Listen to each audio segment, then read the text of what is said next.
baseboards run the length of the hoop house. They're roughly 4 feet off the ground. They run parallel to the baseboard, which also runs across the full length of the hoop house on the ground. In the Bootstrap Farmer all-metal kit, you'll get the 16-gauge hip and base brace with the splice as your hip board.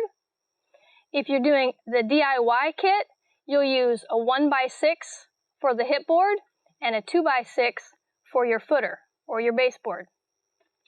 The hip and base brace is connected on the inside with a splice and on the outside with the lock channel. Purlins are an additional structural support that run parallel to the ridge pole. They're halfway down the hoop to the hip board. Cross connectors are the hardware that's included in your kit that connect the ridge pole to the hoop.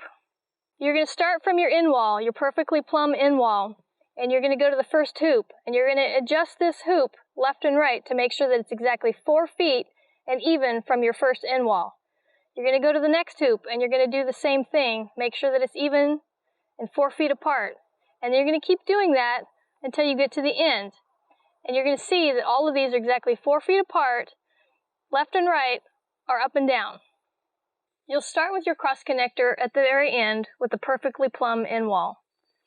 Each cross connector, once it's connected, once you add the ridge pole into the cross connector, you'll even this hoop out, left or right, so that it's perfectly 4 feet apart from the next hoop or from the end wall. If we started our cross connector back here, when we add this cross connector over the hoop, we're going to push or pull this hoop to make sure that this distance is 4 feet.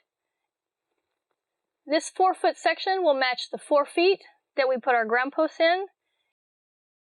So next you're going to start with your baseboard. You're going to start at the end wall, the original plumbed end wall, and you're going to attach every 4 feet your baseboard to your ground post. Then you're going to come up to your hip board and you're going to attach those.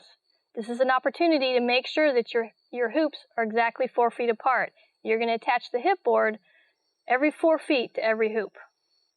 On the all-metal kit, the hip boards and the baseboards are connected with a metal splice.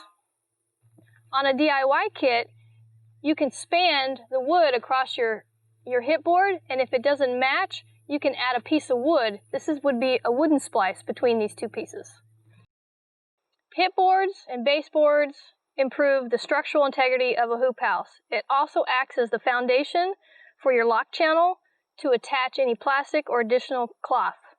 This is a good example where we started on our hip board and we did the first layer of bug netting, or this is generally where your plastic would come down. And then you can drop your plastic or a second layer of shade cloth on my shade house, and you would add a second spring wire to the channel lock. In our next video, we're going to cover spring wire and lock channel.